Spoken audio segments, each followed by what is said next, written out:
တင်းနေတာအားလုံးမင်္ဂလာပါဒီနေ့ဆရာဆက်ပြီးတော့ရှင်းပြပေးမယ့်အကြောင်းအရာကတော့ input ထဲက accelerometer အကြောင်းပဲဖြစ်ပါတယ်အဲ့တော့ဒီ microbit လေးမှာ accelerometer ဆိုတာပါပါတယ် accelerometer လေးကနေပြီးတော့တိုင်းပြီးတဲ့အတွက်ကြောင့်ဆရာတို့ရှေ့မှာတင်ထားတဲ့သင်ခန်းစာတွေထဲမှာ on shape လိုကောင်မျိုးကိုသုံးလို့ရတာဖြစ်ပါတယ် microbit လေးကိုဆရာတို့ shape လုပ်လိုက်တဲ့အချိန်မှာ microbit ထဲမှာပါတဲ့ accelerometer ကနေပြီးတော့အချိန်ပြောင်းလဲသွားတာကိုတိုင်းတာပြီးတော့ဒါဆိုလို့ရှိရင်ခါရမ်းနေတဲ့ဖြစ်စဉ်တစ်ခုဖြစ်တယ်ဆိုပြီးဆုံးဖြတ်ပြီးတော့ on shape ကိုအလုပ်လုပ်အောင်ရေးထားတာဖြစ်ပါတယ်တကယ်တမ်းမှာ accelerometer ကနေပြီးတော့တန်ဖိုးတစ်ခုချင်းစီကိုဖတ်ကြည့်လို့ရပါတယ်အဲ့လိုဖတ်ကြည့်ဖို့အတွက်ဆိုလို့ရှိရင် input ထဲကနေပြီးတော့ acceleration mg ဆိုတဲ့ကောင်ကိုယူလိုက်ပါအဲ့တော့ဒီမှာဆိုလို့ရှိရင်သူ့တန်ဖိုးပြဖို့အတွက် show number ကိုသုံးပြီးပြနိုင်ပါတယ်အဲ့တော့ဒီမှာ mg ဆိုတာဘာလဲ x ဆိုတာဘာလဲ mg ဆိုတာမြေဆွဲအား g ရဲ့အပုတ်တစ်ထောင်ပုံတစ်ပုံကိုပြောတာဖြစ်ပါတယ်မြေဆွဲအား g တန်ဖိုးကများလွန်းတဲ့အတွက်ကြောင့်အနုစိတ်တိုင်းတာဖို့အတွက်ဆိုရင်ဒီ mg ကိုသုံးတာဖြစ်ပါတယ်ရှေ့က m လေးကဒီ g ရဲ့အစတစ်ထောင်ပုံတစ်ပုံဆိုတဲ့ unit ကလေးဖြစ်ပါတယ်အဲ့ဒါကိုပြီးရင်အသေးစိတ်ဆက်ပြီးရှင်းပြပါမယ်ဒီ x ကတော့သူ့ရဲ့ဝင်ရိုးပါဝင်ရိုးသုံးခုရှိပါတယ် x y z သုံးခုရှိပါတယ်အဲ့သုံးခုကိုပေါင်းလို့ရတယ် strand ဆိုတာရှိပါတယ်အဲ့တော့ဒီ value တွေကိုတိုင်းလို့ရပါတယ်တကယ်ပစ္စည်းအစစ်မှာဆိုရင်တော့ပို့ပြီးတော့တိုင်းလို့ပိုကောင်းတာပေါ့လေဒီမှာကတော့သူ့ရဲ့ဝင်ရိုးတစ်ခုချင်းစီလိုက်တိုင်းမလား x y z တစ်ခုချင်းစီလိုက်တိုင်းမလား strand ကိုတိုင်းမလား acceleration ဆိုတာဘာလဲ accelerometer ဆိုတာဘာလဲဘယ်လိုတိုင်းတာလဲဒါလေးတွေကိုသူ့ရဲ့ original ရှင်းလင်းပြထားတဲ့ဗီဒီယိုလေးရှိပါတယ်အဲ့ဒါလေးတွေဘယ်လိုကြည့်ရလဲဒါတွေကိုဘယ်လိုသုံးတတ်အောင်လို့မျိုးရှာဖွေမလဲဆိုတဲ့ဟာကိုဆရာဒီနေ့သင်ပြပေးပါမယ်ဒီပစ္စည်းတွေကဆရာတို့တီထွင်ထားတာမဟုတ်တဲ့အတွက်ကြောင့်တီထွင်ထားတဲ့လူတွေရေးထားတဲ့ရှင်းလင်းချက်တွေကိုဖတ်ဖို့လိုပါတယ်အဲ့ဒီသူတို့ရှင်းလင်းထားတဲ့အချက်တွေကိုသိမှသာလျှင်ဆရာတို့ကအသုံးချနိုင်မှာဖြစ်ပါတယ်ကိုတီထွင်ထားတာမဟုတ်တဲ့အရာတိုင်းရဲ့သူတို့ရဲ့ specification တွေအတူကောက် spec လို့ခေါ်ပါတယ်specification တွေနဲ့နောက်ပြီးတော့သူ့ရဲ့ရှင်းလင်းချက်တွေကိုဖတ်တတ်တဲ့အကျင့်ရှိဖို့လိုပါတယ်အဲ့ဒီမှာဆိုလို့ရှိရင်ကိုသိကျင်တဲ့အကြောင်းအရာလေးကိုထောက်လိုက်မယ်ညာကလစ်နေပြီးတော့ help ထဲသွားလိုက်မယ်ဆိုလို့ရှိရင်အခုလိုရှင်းလင်းချက်လေးပေါ်လာပါလိမ့်မယ်အဲ့တော့ရှင်းလင်းပြတဲ့ဒီ box လေးကသေးနေတယ်ဆိုလို့ရှိရင်အကြီးချဲ့ပြီးတော့ကြည့်နိုင်ပါတယ်အကြီးချဲ့ပြီးကြည့်လိုက်ပါမယ်ဒါဆိုလို့ရှိရင်တည်တဲ့ seminar တစ်ခုအနေနဲ့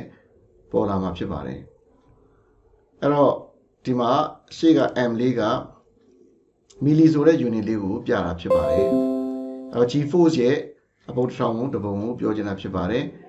ဒီ sensor လေးက x y z coordinate 3ခုလုံးကိုတိုင်းတာပေးနိုင်ပါတယ်အဲ့တော့ဒါဆိုလို့ရှိရင်ဘယ်လောက်တုံးနဲ့ရေးမယ်ဆိုရင်ဒီလိုရေးရမယ် JavaScript နဲ့သုံးမယ်ဆိုလို့ရှိရင်ဒီလိုရေးရမယ် Python နဲ့သုံးမယ်ဆိုရင်ဒီလိုရေးလို့ရပါတယ်အဲ့ဒီမှာသူရှင်းပြထားတဲ့ sensor လေးအလုပ်လုပ်ပုံဗီဒီယိုလေးရှိပါတယ်ဆရာနဲ့အတူကြည့်အောင်ဆရာပြန်ပြီးတော့သူပြောတဲ့ဟာကိုထပ်ပြီးတော့ရှင်းပြပေးပါမယ် How does a phone know which way you're holding it? Seriously, how does it know to rotate the image so it's always right side up? There's got to be something in here that...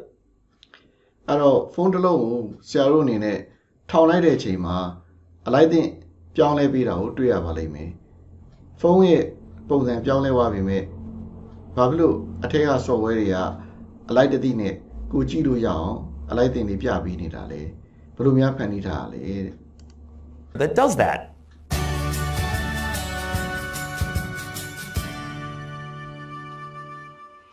If I'm driving and I want to know how fast I'm going, I can look at my speedometer.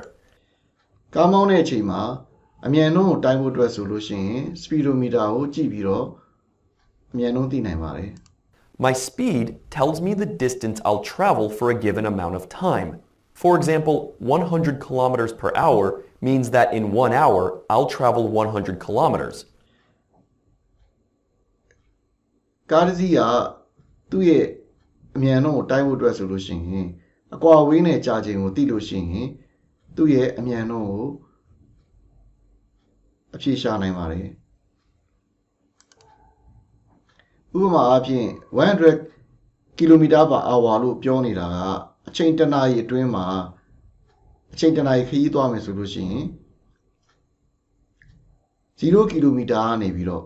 စထွက်လိုက်တဲ့ဥစ္စာ100 km ကိုအချိန်တစ်နာရီအတွင်းခရီးရောက်တယ်လို့ဆိုလိုချင်တာဖြစ်ပါတယ်ဒီတော့အချိန်တစ်နာရီကြာလိုက်လို့ရှိရင်အကွာအဝေး100 km ရောက်အောင်သွားနိုင်တဲ့နှုန်းဆိုလို့ရှိရင်ဒါကို100 km/h လို့ခေါ်ပါတယ် per hour ဆိုတာအချိန်တစ်နာရီမှာပြောတာဖြစ်ပါတယ် Acceleration, however, is the measure of how fast my speed changes. It might take a high-end sports car 3 seconds to accelerate from 0 to 100 kilometers per hour. You would ဒီမှာဆရာတို့အနေနဲ့ acceleration ဆိုတာကတော့သူ့ရဲ့ speed ပြောင်းလဲသွားတဲ့နှုန်းကိုတိုင်းတာတာဖြစ်ပါတယ်သူ့ရဲ့ speed ကဘယ်လောက်မြန်မြန်ပြောင်းလဲသွားလဲဘယ်လောက်မြန်မြန်နှေးသွားလဲဘယ်လောက်မြန်မြန်ပိုမြန်လာလဲဒါကိုတိုင်းတာတာကို acceleration လို့ခေါ်ပါတယ် feel this acceleration by being thrown against your seat. There are a few ways to measure acceleration. One popular method relies on Newton's first law of motion. Summarized, this law says that a body at rest will remain at rest unless acted upon by an outside force, and a body in motion will remain in motion unless acted upon by an outside force. In a car, Newton ရဲ့ law အရဆိုလို့ရှိရင်ငြိမ်နေတဲ့အရာဝတ္ထုတွေကပြင်ပအားသက်ရောက်မှုမရှိဘူးဆိုရင်ဆက်ငြိမ်နေခြင်းနဲ့ရွေ့နေတဲ့အရာဝတ္ထုတွေကအားသက်ရောက်မှုမရှိဘူးဆိုရင်ဆက်ရွေ့နေခြင်းနဲ့ဆိုတဲ့သဘောတဘာဝရှိပါတယ်အဲ့ဒါကိုအသုံးချပြီးတော့ acceleration ကိုစသက်တိုင်းတာနိုင်ပါတယ် you don't necessarily feel the acceleration. The car is trying to accelerate and your body wants to stay in place. So you feel the car pinning you against your seat. ဒီမှာဆိုလို့ရှိရင်ရွေ့သွားတဲ့အချိန်မှာငကိုရက်နေတဲ့လူဟာထိုင်ကုန်ကနေပြီးတော့အနောက်ကိုစောင်းသွားတာကိုတွေ့ရမှာဖြစ်ပါတယ် We can use these principles to measure acceleration, and of course, I have a Lego demo for this. Our oversized accelerometer consists of a springy lever arm attached to a stationary structure. I've put the whole demo အဲ့တော့ခုနကဒီ Lego တုံးလေးတွေနဲ့ဖန်တီးထားတဲ့ဒီ M လေးနဲ့ပဲ acceleration ကိုသူတိုင်းပြပါလိမ့်မယ်အဲ့တော့ဒီ M လေးတစ်ဖက်ကလှုပ်ရှားနိုင်စွမ်းရှိပါတယ် attached to a stationary structure. I've put the whole demo at the end of this rotating arm along with a camera that moves with it. As we accelerate in one direction, the lever arm will move away from the base. If we accelerate in the other direction, the lever arm moves toward the base, just like our person in the car. Now, let's add 2 conductive plates to the movable lever arm and the stationary arm. အဲ့တော့ဒီ M လေးကရွေ့ရှားတဲ့ပုံမှာမူတည်ပြီးတော့ဒီဘက်ကိုတိုးလာတာနဲ့ဟိုဘက်ကိုကွာသွားတာကိုတွေ့ရမှာဖြစ်ပါတယ်အဲ့လိုတိုးလာတဲ့ကွာသွားတဲ့အကွာအဝေးကိုတိုင်းတာနိုင်တယ်ဆိုလို့ရှိရင်အဲ့ဘယ်လောက်တိုးလာလဲဘယ်လောက်ကွာသွားလဲဆိုတဲ့ effect ကိုတိုင်းတာနိုင်တယ်ဆိုရင်သူ့ရဲ့ acceleration ကိုလည်းခံမှန်းနိုင်ပါတယ်အဲ့တော့ဒီလိုလုပ်ဖို့အတွက်ဆိုလို့ရှိရင်ဒီမှာသူတို့ plate ပြားနှစ်ပြားဟိုဘက်နဲ့ဒီဘက်မှာထားထားလိုက်ပါတယ်ဒီ battery ရဲ့အပေါင်းနဲ့အနှုတ်နဲ့ဆက်ထားလိုက်ပါတယ် 2 parallel plates that are close together can store energy in an electric field. This တကယ်လို့သာဒီအပြားနှစ်ပြားကိုအပေါင်းနဲ့အနှုတ်နဲ့ပေးလိုက်လို့ရှိရင်ဒီအပြားနှစ်ပြားရဲ့ဂျားထဲမှာဒီလျှက်စစ်စက်ကွင်းတွေပေါ်လာပြီးတော့ energy ကို store လုပ်ထားပါလိမ့်မယ်လျှက်စစ်စွမ်းရည်ကိုစက်ကွင်းတွေနဲ့ store လုပ်ထားပါလိမ့်မယ်အဲ့ဒီ store လုပ်တဲ့ amount ဟာဒီအပြားနှစ်ပြားဘယ်လောက်ကွာလဲဆိုတဲ့ပုံမှာမူတည်ပြီးတော့ဖြစ်ပေါ်လာတာဖြစ်ပါတယ်အဲ့တော့ပြန်ပြောပြပါမယ်ဒီ plate ပြားနှစ်ခုကို plus minus နဲ့ချိတ်လိုက်ပြီးတော့ battery ရဲ့ plus minus နဲ့ချိန်လိုက်ပြီးတော့ထားလိုက်မယ်ဆိုလို့ရှိရင်အပေါင်းနဲ့အနှုတ်ကြားထဲမှာသူကဖြတ်ပြီးတော့မကူးနိုင်ဘူးမကူးနိုင်တဲ့အခါကျတော့အဲ့နှစ်ခုကြားထဲမှာလျှက်စစ်စက်ကွင်းပေါ်လာပါလိမ့်မယ် electric field ပေါ်လာပါလိမ့်မယ်အဲ့ဒီစက်ကွင်းအနေနဲ့ electrical energy ကိုလျှက်စစ်စွမ်းအင်ကိုသူကတိုးလောင်ထားနိုင်ပါတယ် store လုပ်ထားနိုင်ပါတယ် This type of energy storage device is known as a capacitor. The အဲ့တော့ good news electronic မှာဆိုလို့ရှိရင်အဲ့ဒီလိုလျှက်စီးကိုတင်ထားနိုင်တဲ့ကောင်တစ်ခုကို capacitor လို့ခေါ်ပါတယ်သူ့ရဲ့တန်ဖိုးကိုမီတာနဲ့တိုင်းလို့ရပါတယ်သူ့ရဲ့ unit ကတော့ picofarad ဖြစ်ပါတယ် farad ရဲ့တန်ဖိုးကတိတ်များတဲ့အတွက်ကြောင့်အရင်သေးတဲ့ unit နဲ့တိုင်းတာဖြစ်ပါတယ် news is that we can measure capacitance. As the plates move closer together, the capacitance increases, and as they move farther away, the capacitance decreases. အကွာအဝေးပြောင်းလဲသွားတဲ့အမျှသူတို့ရဲ့လျှက်စစ်စွမ်းအင်ကိုတိုးလောင်ထားနိုင်တဲ့အရေးချင်းပြောင်းလဲသွားပါတယ်။နီးရဆိုလို့ရှိရင်ပိုအားကောင်းပြီးတော့ဝေးရဆိုရင်အားပျော့သွားပါတယ်။ဒါဟုတ်ဒီမှာမီတာနဲ့ပုံမှန်ပြထားတဲ့အတိုင်းပဲပြန်တိုင်းတာနိုင်ပါတယ်။ I can't really swing all these parts around, but I hope this gives you an idea of how we can measure acceleration using electronics. And, of course, with all things electronics, humans have managed to figure out how to make this whole measurement setup very small, like really, really small. This tiny chip on the back of the Microbit is an accelerometer. It packs microscopic versions of the ဒီဆရာတို့သုံးနေတဲ့ Microbit လေးမှာဆိုလို့ရှိရင် Accelerometer ဆိုတာဒီ IC လေးပါပဲအဲဒီမှာဆရာတို့ပြထားတဲ့ဒီ Accelerometer လိုမျိုးဟာလေးကိုတိတိလေးလှုပ်ပြီးတော့အထက်ထဲမှာထည့်ထားတာဖြစ်ပါတယ်ဒီ Accelerometer လေးကအရက်မျက်နှာအစုံကို XYZ နေရာ၃ခုလုံးကိုဖြစ်လာတဲ့ acceleration တွေတိုင်းတာပေးနိုင်ပါတယ်ဝင်ရိုး၃ခုလုံးမှာပေါ်လာတဲ့ acceleration တွေတန်ဖိုးတွေကိုရှာပေးနိုင်ပါတယ် the lever arms and a way to measure capacitance, just like in our larger demo. In fact, it can measure acceleration in all three dimensions. That includes acceleration left to right, front to back, and up and down. Accelerometers can be found in all sorts of XYZ ဆိုတာခုနကသူပြတဲ့အတိုင်းပဲဘယ်ကနေညာသွားတာဟလာအရှိကနေအနောက်ကိုသွားတာအပေါ်ကနေအောက်သွားတာမတူညီတဲ့အရက်မျက်နှာအမျိုးမျိုးကိုရှိတာလေ acceleration ကိုတိုင်းတာပေးနိုင်ပါတယ် things. For example, many modern cars use accelerometers to detect a crash and then deploy အဲ့တော့ဒီမှာဆိုလို့ရှိရင်လေအိတ်ကိုအလိုလျောက်ဖွင့်ပေးတာ accelerometer ကနေပြီးတော့ဖွင့်ပေးတာဖြစ်ပါတယ်ကားချင်းဝင်တိုက်တဲ့အချိန်မှာ accelerometer ကအလုပ်လုပ်ပြီးတော့ဒီလေအိတ်ထဲမှာပါတဲ့ jam ကိုဖောက်ခွဲလိုက်ပြီးတော့လေအိတ်ကိုအမြန်ဆုံးပွင့်အောင်ဖန်တီးပေးတာဖြစ်ပါတယ် airbags to help keep passengers safe. Lots of video games in recent years use accelerometer data as a form of input. And biologists are starting to video game တွေမှာ accelerometer ကိုသုံးထားတာကိုတွေ့ရမှာဖြစ်ပါတယ်။တချို့ပညာရှင်တွေကလည်းတိရစ္ဆာန်တွေမှာ accelerometer တွေဆင်ပေးလိုက်ပြီးတော့သူတို့ရဲ့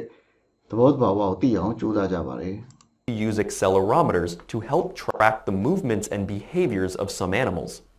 Back to the original phone question. How does my phone know which way I'm holding it? Well, Einstein showed that gravity is not a force. It is a field that imparts acceleration on all objects. Centuries before Einstein, Galileo is said to have tested this by dropping objects.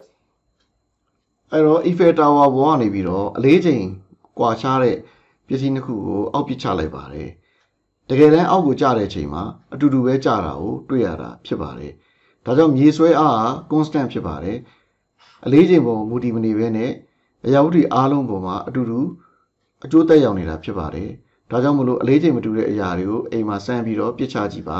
အတူတူကျတာကိုတွေ့ရပါလိမ့်မယ်။ဒါဆိုရင်အရန်ပေါ့တဲ့စက်ကူလိုမျိုးဖဲသားလိုမျိုးကောင်မျိုးကိုပြစ်ချလိုက်တဲ့အချိန်မှာလေထဲမှာဝိတ်သွားပြီးအတူတူမကျတော့တွေ့ရပါလိမ့်မယ်။အဲ့ဒါကတော့မြေဆွဲအားနဲ့မဆိုင်ပါဘူး။လေရဲ့ခုခံမှုကြောင့်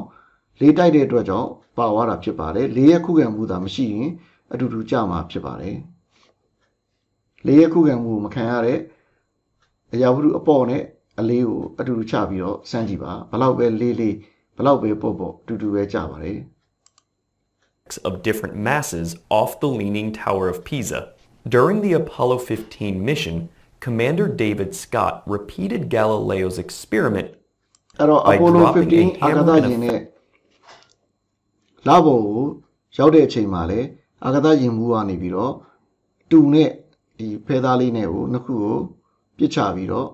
စမ်းပြခဲ့ပါတယ်အတူတူကြတာကိုဗီဒီယိုမှာထင်ရှားမြင်တွေ့ရပါတယ် Together on the moon to show that objects with different masses will accelerate and fall at the same rate, so long as there's no air resistance. That means we can measure the acceleration imparted on an object by gravity using our accelerometer. When I put my makeshift accelerometer upright on the table, you can see... ဒီ handmade ပြုလုပ်ထားတဲ့ accelerometer လေးနဲ့တိုင်းတာတဲ့အချိန်မှာရေဆွဲအားကိုတိုင်းတာဖို့အတွက်ဆိုလို့ရှိရင်ဒီဘက်ကိုထားတဲ့အချိန်မှာဖြစ်လာတဲ့တန်ဖိုးရဲ့ပြောင်းပြန်လည်ထားတဲ့အချိန်မှာဖြစ်လာတဲ့တန်ဖိုးနှစ်ခုကိုခြားနားလိုက်မယ်ဆိုလို့ရှိရင်ဒီတန်ဖိုးတွေပုံမှာမူတည်ပြီးတော့မြေကြီးဘက်ကိုလှည့်နေရဆိုရင်ဒါဆိုလို့ရှိရင်တန်ဖိုးဘယ်လောက်ဖြစ်မယ်ပြောင်းပြန်လှည့်ထားမယ်ဆိုရင်တန်ဖိုးဘယ်လောက်ဖြစ်မယ်ဆိုတာကို accelerometer ကနေတိုင်းတာသိရှိနိုင်ပါတယ်အဲ့ဒီတန်ဖိုးတွေကိုဖုန်းထဲက software ကဖတ်ယူပြီးတော့ဘယ်ဘက်လှည့်ရမယ်ဆိုတာကိုဆုံးဖြတ်လိုက်တာဖြစ်ပါတယ် See how gravity is pulling the lever arm down toward the base. If we flip it over, you can see gravity pulling the lever arm away from the base, and we can measure that difference. Because most modern cell phones have accelerometers, we can write software that responds to whichever way it thinks gravity is pulling it. This software then tells the screen to always flip to the upright position. With theအဲ့တော့ဆရာတို့ဖုန်းထဲမှာပါတဲ့ accelerometer တွေက data တွေကို software တွေကနေပြီးတော့ဖတ်ယူလိုက်ပါတယ်အဲ့တန်ဖိုးတွေကိုမူတည်ပြီးတော့ program ရေးထားတာဖြစ်ပါတယ်တကယ်လို့သူ့ရဲ့ accelerometer ရဲ့တန်ဖိုးအရအပေါ်ထောင်ပြောင်းပြန်လည်နေတာဆိုလို့ရှိရင် software ကအတက်ဖြစ်အောင်လဲပေးမယ်စသဖြင့် programming နဲ့အသုံးပြုပြီးတော့ရေးသားထားတာဖြစ်ပါတယ်အဲ့တော့ဒီ microbit ကိုသုံးပြီးတော့ accelerometer ကိုစမ်းပြီးတော့မိမိတို့စိတ်ကြိုက်ရေးသားလို့ရပါတယ်အဲ့ဒီတန်ဖိုးတွေကိုသုံးပြီးတော့မှာပဲ on shake တို့တခြားဒီ accelerometer သုံးတဲ့ event တွေကိုဖန်တီးထားတာဖြစ်ပါတယ်ဒါတွေကိုကိုယ့်ဘာသာကိုရေးလဲရပါတယ်အဲ့လိုရေးမယ်ဆိုရင်အသေးသေးရေးရမှာဖြစ်ပါတယ် analysis လည်းပြုလုပ်ရမှာဖြစ်ပါတယ်ပထမဆုံး accelerometer တွေကနေတန်ဖိုးတွေကဘယ်လိုအခြေအနေမှာဘယ်ဝင်ရိုးမှာဘယ်လောက်တန်ဖိုးဖြစ်တယ်ဆိုတာကိုဇယားဆောက်ပြီးတော့ဖြည့်သွင်းထားရမှာဖြစ်ပါတယ်အဲ့လိုဖြည့်သွင်းပြီးရလာတဲ့တန်ဖိုးတွေပုံမှာမူတည်ပြီးတော့တန်ဖိုးတစ်ခုဖတ်လိုက်တဲ့အချိန်မှာဘာဖြစ်နေတယ်ဆိုလို့ရှိရင်အရင်ကဖတ်ထားတဲ့ဇယား data တွေကိုပြန်ကြည့်ပြီးတော့ဒါဆိုရင်တော့ဒီကောင်ကစောင်းနေတာဘယ်လောက်စောင်းနေတာစသဖြင့်ဆရာတို့ကအတိတ်ပဲပြန်ပြီးတော့ဖော်ယူလို့ရပါတယ်အဲ့လိုစောင်းနေတာဆိုလို့ရှိရင်ကိုဘာလုပ်မယ်ဆိုတာကို if တွေ ifs တွေသုံးပြီးတော့ရေးမယ်ဆိုရင်ရေးသားနိုင်ပါတယ်အခုချိန်မှာတော့အဲ့လောက်ထိအသေးစိတ်မရှင်းပြသေးပါဘူး input တွေကိုပြန်ပြီးစမ်းကြည့်အောင်ဒီမှာဆိုလို့ရှိရင်ဆရာတို့ရေးလိုက်တဲ့ acceleration တန်ဖိုးတွေကိုသူကပြပေးနေမှာဖြစ်ပါတယ်ဒါက x ဝင်ရိုးပုံမှာပဲဖြစ်တဲ့ acceleration တန်ဖိုးတွေဖြစ်ပါတယ် y ဝင်ရိုးပုံမှာဆိုရင် y ကိုရွေးပေးရပါမယ် z ဝင်ရိုးပုံမှာဆိုရင် z ကိုရွေးပေးရပါမယ်အဲ့တော့အားလုံးပေါင်းဖြစ်တဲ့ strand ကိုလိုချင်နေဆိုရင်တော့ဒီကနေပြီးတော့ strand နဲ့တိုင်းပေးရမှာဖြစ်ပါတယ်အဲ့တော့ဒီတန်ဖိုးတွေကိုရေးထည့်ပြီးတော့စမ်းကြည့်အောင်